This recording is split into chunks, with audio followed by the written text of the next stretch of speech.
मंगलमय मंगलकरण वीतराग विज्ञान नमो ताहि जाते भये अरहंताति महा। जो विद्यादि सागर सुधी, जो विद्यादि सागर सुधी गुरु हैं हितैषी, शुद्धात्म में निरत नित्य हितोपदेशी। वे पाप ग्रीष्म ऋतु में जल हैं सयाने, पूजूं उन्हें सतत केवल ज्ञान पाने, पूजूं उन्हें सतत केवल ज्ञान पाने। बोलिए भगवान महावीर स्वामी की, आचार्य कुंद कुंद स्वामी की, आचार्य गुरुवर विद्यासागर मुनि महाराज की।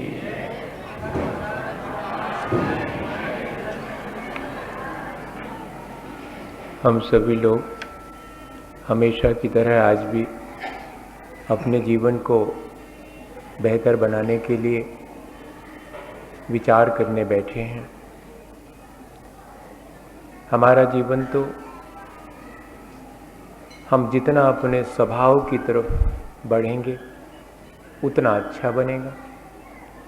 जितना हम वीतराग भाव को अपने जीवन में धारण करेंगे, राग द्वेष को जितना हम कमती करते जाएंगे और अपनी दृष्टि को निर्मल बनाकर हम अपना जीवन व्यतीत करेंगे, तभी हमारा जीवन अच्छा बन सकेगा। आचार्य भगवंतों ने राग द्वेष योर हिंसा ऐसा लिखा है। जीवन में यदि हम अहिंसा का पालन करना चाहते हैं, अपने जीवन को अहिंसा से समन्वित करके अच्छा बनाना चाहते हैं, तो भी हमारे लिए ज़रूरी है कि हम राग द्वेष परिणामों से बचने की कोशिश करें। सामान्य रूप से प्रचलित तो ये है कि किसी जीव को नहीं मारना यही अहिंसा है। सो इतना ही अहिंसा का स्वरूप नहीं है। आचार्य भगवंतों ने इससे और आगे बढ़कर भावों में यदि कषाय भाव उत्पन्न होता है, राग द्वेष के परिणाम होते हैं, तो हम व्यक्तिगत रूप से अपनी ही हिंसा कर रहे हैं, अपने ही प्राणों का घात कर रहे हैं। अपने मन, वाणी और शरीर का हमने सदुपयोग नहीं किया, उसे हमने कषायों के द्वारा और अज्ञानता के द्वारा कलुषित होने दिया, तो यह हमने अपने ही प्राणों की हिंसा करी। बाहर में जिस जीव के जितने प्राण हैं, उन सब प्राणों की रक्षा करना हर जीव चाहता है। हम भी उन प्राणों की रक्षा में निमित्त बने, हम किसी के प्राणों का घात न करें। यह तो अहिंसा का बाह्य रूप है। अंदर में हमारे भीतर दूसरे प्राणियों के घात करने का विचार ना हो। इतना ही नहीं, हमारे भीतर राग द्वेष और कषाय के परिणाम यदि हैं तो वह भी हिंसा ही है। उससे भी हम बचने की कोशिश करें। बहुत आसान सा तरीका है, हम अपने जीवन में करुणा भाव लाएं, संवेदनशीलता का भाव हमारे जीवन में आवे, जिससे कि हमारा राग द्वेष कमती हो और वीतराग भाव हमारे जीवन में आवे। सो वीतराग भाव आने को ही अहिंसा कहें तो कह सकते हैं। आचार्य भगवंतों ने तो वीतराग धर्म को ही अहिंसा धर्म कहा और सभी ने स्वीकार किया कि अहिंसा ही परम धर्म है। सो वीतरागता ही धर्म है, जो कि हमारा स्वभाव है। उसको प्राप्त करने के लिए हमारे जीवन में संवेदनशीलता और करुणा भाव जितना जितना बढ़ता जाए प्राणी मात्र के प्रति, अपने जो परिचित हैं उनके प्रति तो अपना दया का भाव रहता है। उनके सुख दुख में हम भी सुख दुख का अनुभव करते हैं, ऐसी संवेदनशीलता तो हमारे भीतर है।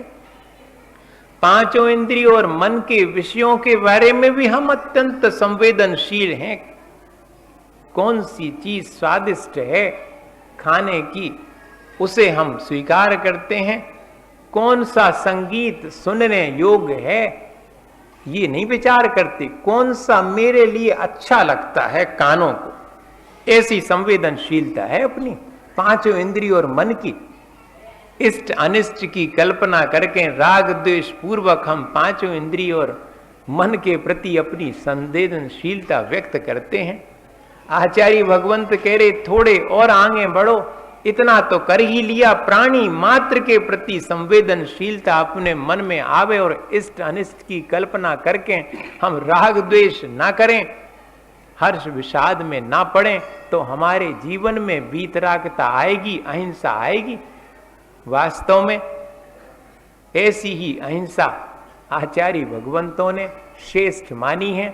हमें ऐसी अहिंसा प्राप्त करके अपने जीवन को वीतरागता की तरफ ले जाने का प्रयास करना चाहिए। भगवान महावीर स्वामी के बारे में दो छोटी छोटी सी घटनाओं की कल्पना कवि ने करी है कि जब भगवान महावीर स्वामी छोटे थे तो अपनी माँ के साथ में वो घूमने गए।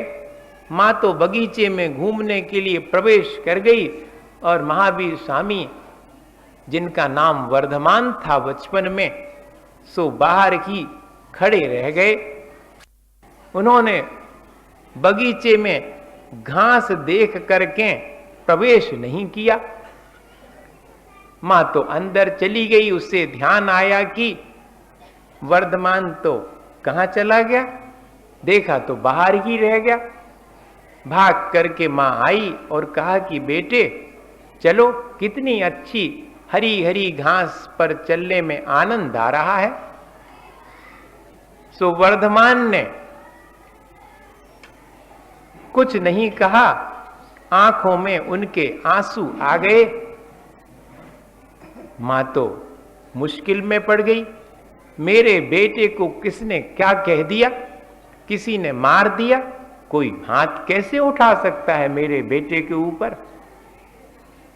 मां के कुछ समझ में नहीं आया। मां समझाने लगी कि बेटे क्या हुआ बताओ तो। वर्धमान ने कहा कि मां, किसी ने मुझे मारा हो या पीड़ा पहुंचाई हो ऐसा नहीं है। तुमने जो ये कहा कि घास पर चलने से बड़ा आनंद आता है, यही बात मुझे अत्यंत पीड़ादायक लगी। मुझे रोना आ गया। जब तुम घास के ऊपर जीवों को कुचलते हुए आनंद मान के चलती हो तो मुझे बहुत पीड़ा होती है। देखो मां, मेरी तो आपके घास पर चलने से मेरी सारी पीठ छिल गई। सो जब वस्त्रों को हटा करके मां ने पीठ पर देखा तो 3 कदम जो कि मां बगीचे में घास के ऊपर चली थी, वो ज्यों के त्यों वर्धमान की पीठ पर बने हुए थे। इतनी संवेदनशीलता कि दूसरे को पीड़ा हो और हमारी आंख में आंसू आ जाएं, ये तो भारत में ही संभव है। किसी विदेशी ने लिखा कि मैं तो भारत इसलिए आया था ये देखने कि दुख किसी को होता है, आंख किसी की भींगती है, ऐसा मैंने सुना था, मैं ये देखने आया कि कैसी संवेदनशीलता है, कैसी करुणा भाव है मन के भीतर प्राणी मात्र के प्रति। 1 इंद्रिय जीव के मरने पर अपन को जरा भी तकलीफ नहीं होती, चींटी पर पैर पड़ जावे तो अपने मन में ये नहीं लगता कि मानो जैसे कि हमारे ऊपर ही किसी ने पैर रख दिया हो। ऐसा एहसास ही नहीं होता। चींटी को बचाने का भाव ही उत्पन्न नहीं होता। वो तो घर गृहस्थी में मरती है, मर जान दो, ऐसा अपन अपने मन में विचार कर लेते हैं। कम से कम घर गृहस्थी में मरण में निमित्त तो हम बनते हैं, पर भाव तो अपने ऐसे रहें कि मेरी कोशिश तो ये है कि कम से कम जीवों का घात हो, मैं उन्हें बचा सकूं। इतना करुणा का भाव तो अपने जीवन में आ ही सकता। एक दिन जब त्रिशला माता श्रृंगार कर रही थी अपने कमरे में और जूड़े में फूलों का गुच्छा लगा रही थी, सो दरवाजे पर वर्धमान ने आकर के देखा और वहीं खड़े हो गए। मां ने वर्धमान से कहा कि मैं सुंदर लग रही हूं? तो वर्धमान ने कहा कि आप तो वैसे भी सुंदर हैं। नहीं, मैं इसलिए पूछ रही हूं कि मैंने जो श्रृंगार किया है और जूड़े में फूल लगाया है, वो जूड़े पर बहुत सुंदर लग रहा होगा। तो वर्धमान ने कहा कि मां, फूल जूड़े पर सुंदर नहीं लगता, वो तो अपनी डाली पर ही सुंदर लगता है।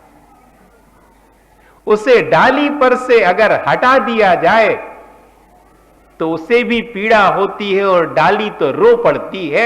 ये मुझे सुनाई पड़ रहा है, तुमने डाली से फूल तोड़ करके जूड़े में लगा लिया है, उसकी डाली तो बहुत रो रही, वो वृक्ष तो बहुत दुखी है। ऐसा भाव अपने भीतर आता है क्या? आना चाहिए भाई। हम अपने को भगवान महावीर स्वामी का उत्तराधिकारी मानते हैं, हम उनका उपासक मानते हैं अपने आप को, और हमारे भीतर क्या वैसी गुणवत्ता जैसी भगवान महावीर स्वामी के भीतर थी वैसी दृष्टि नहीं होना चाहिए, अवश्य होना चाहिए। एक पिता का बेटा हो और अगर गड़बड़ कुछ करे तो क्या कहते कि देखो पिताजी तो इतने अच्छे थे और जी लड़का तो बिल्कुल बिगड़ गए। तो ये अपने लिए भी कोई कहेगा कि नहीं? कह सकता है। हम जिसके उत्तराधिकारी हैं, कम से कम उस बात का गौरव अपने भीतर में रख करके अपने आचरण से अपना जीवन भी सुधारें और आसपास के परिवेश में संदेश दें। ये काम जैनों ने तो जितना किया सो किया, गांधी जी ने ये काम किया। उनका नाम आज भी अपन याद करते हैं। किस बात के लिए? कि जिस अहिंसा और सत्य का उपदेश भगवान महावीर स्वामी ने और उसके पहले 23 तीर्थंकरों ने दिया, उसे ही सामाजिक और राष्ट्रीय रूप में पालन करके गांधी जी ने उदाहरण प्रस्तुत कर दिया। जिस अहिंसा और वीतरागता को व्यक्तिगत रूप से भगवान महावीर स्वामी ने अंगीकार करने के लिए, आचरण करने के लिए हमें उपदेश दिया, उसी को सामाजिक रूप से और देशव्यापी रूप से किस तरह पालन किया जाए, ये हमें गांधी जी ने बता दिया। शास्त्री जी ने उसी अहिंसा और सत्य को अपने जीवन में स्वयं अंगीकार करके अत्यंत ईमानदारी से अपने पद का निर्वाह किया। दोनों जन आज अपन को याद करने के लिए उनकी जयंती है। वैसे तो जो भी मनुष्य से मनुष्य होता है वो मिथ्यात्व के साथ ही होता है, सो उसका हम स्मरण नहीं कर रहे हैं, उसकी प्रशंसा नहीं कर रहे हैं।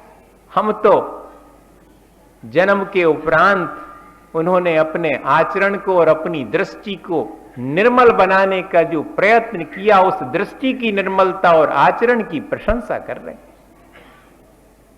जिस अहिंसा और सत्य से हमारा देश स्वतंत्र हुआ, उसकी प्रशंसा कर रहे हैं। कैसे लड़ाई लड़ी, इसकी प्रशंसा नहीं कर रहे। कैसे अहिंसा और सत्य का आलंबन लेकर के भी बिना युद्ध के और अपनी स्वतंत्रता प्राप्त की। भगवान महावीर स्वामी ने तो अहिंसा और सत्य को अगर कोई ठीक ठीक जीवन में अंगीकार कर ले तो वो समस्त कर्मों के बंधन से मुक्त हो सकता है, स्वतंत्र हो सकता है। यहां तक कहा।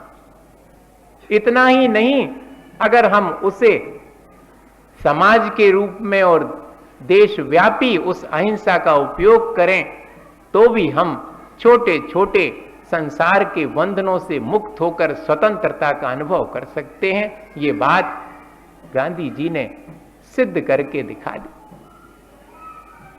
7 बातों को उन्होंने पाप में निमित्त माना कि इन बातों के माध्यम से पाप हो सकता है। साधन की पवित्रता रखना और स्वावलंबन जीवन जीना, ये समाज के लिए संदेश था। तीसरे नंबर पर सह अस्तित्व। अगर ये तीनों चीजें हमारे जीवन में आ जाएं और हम अपने साधन को पवित्र बना करके स्वावलंबी हो करके सह अस्तित्व की भावना मन में धारण करके अपना जीवन जिए तो भाई हमारा जीवन तो अच्छा बनता ही है, आसपास के परिवेश में भी अच्छा बनने की ललक उत्पन्न हो जाती है, सारा परिवेश सुगंधित हो जाता। साधन की पवित्रता का मतलब क्या है? अगर हमारा साध पैसा है तो किस माध्यम से उस साध को प्राप्त करना है, उन साधनों का विचार कर लें। पैसा तो डाकू भी कमाता है, लेकिन उसके साधन की प्रशंसा कोई नहीं करता जिन साधनों से वो पैसा अर्जित करता है।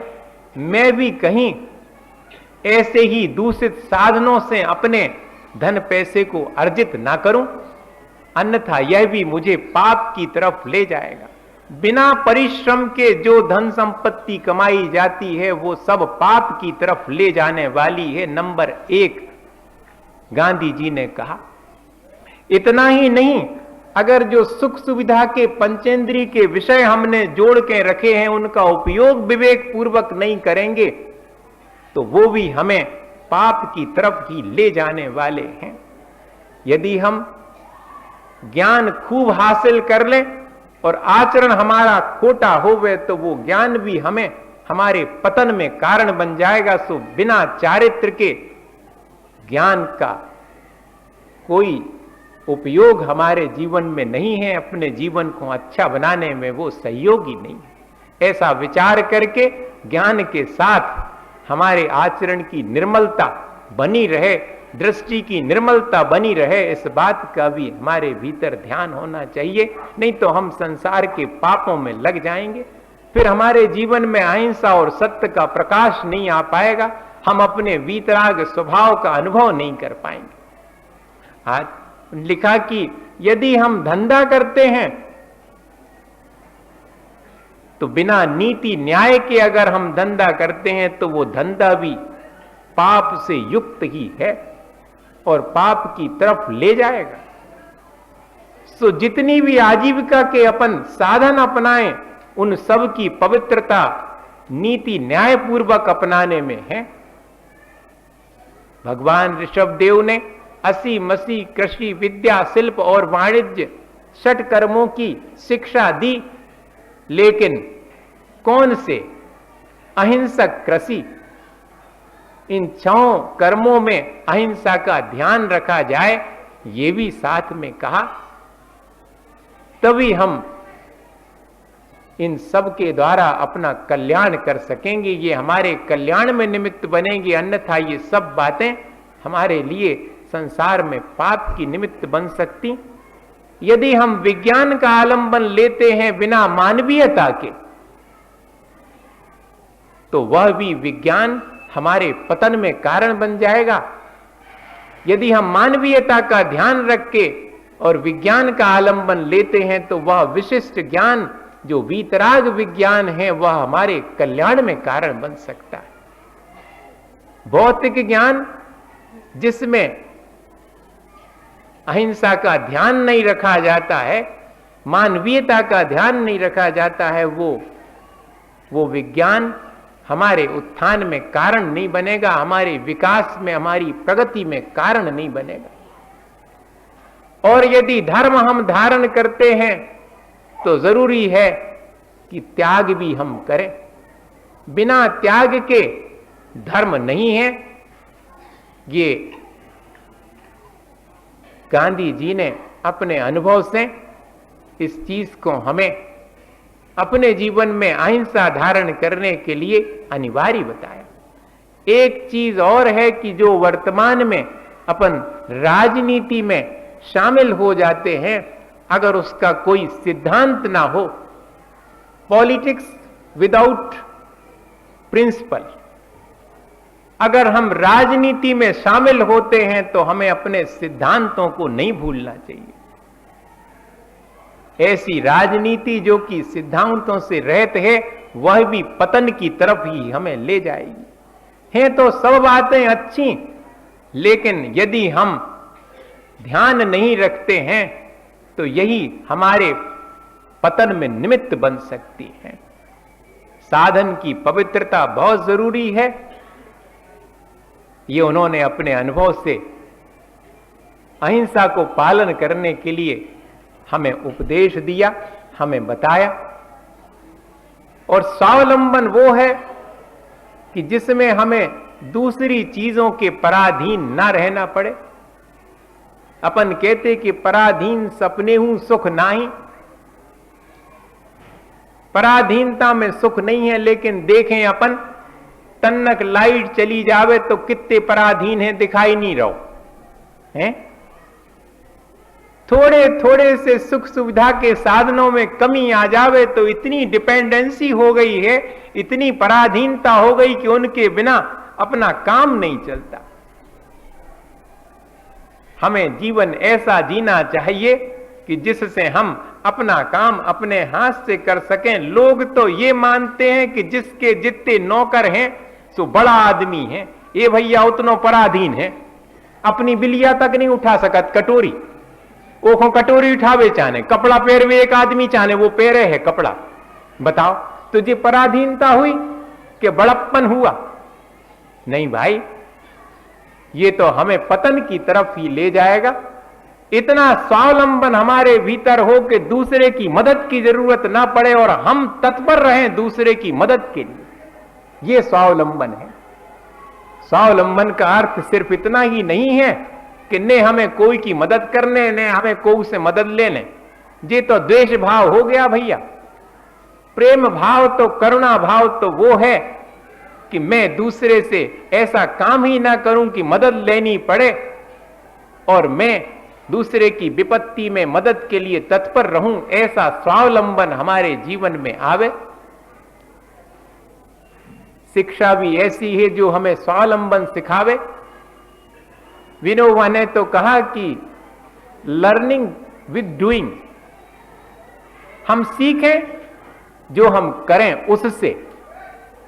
लेकिन हम ऐसे स्वावलंबन को आज पसंद नहीं करते। दूसरे की नौकरी करें, ये पराधीनता हमने स्वीकार कर ली है, उसे ही श्रेष्ठ मानते हैं। सबको एक ही दौड़ है कि एनी हाउ किसी भी तरफ से जॉब मिल जाए। अपने हाथ से हम पराधीन होने का उपाय करते हैं। छुट्टी चाहिए है, तकलीफ है तो 10 दिन पहले से हाथ जोड़ो, पांव परो कि भैया दे दियो छुट्टी फलाने दिना की, चाने लियो।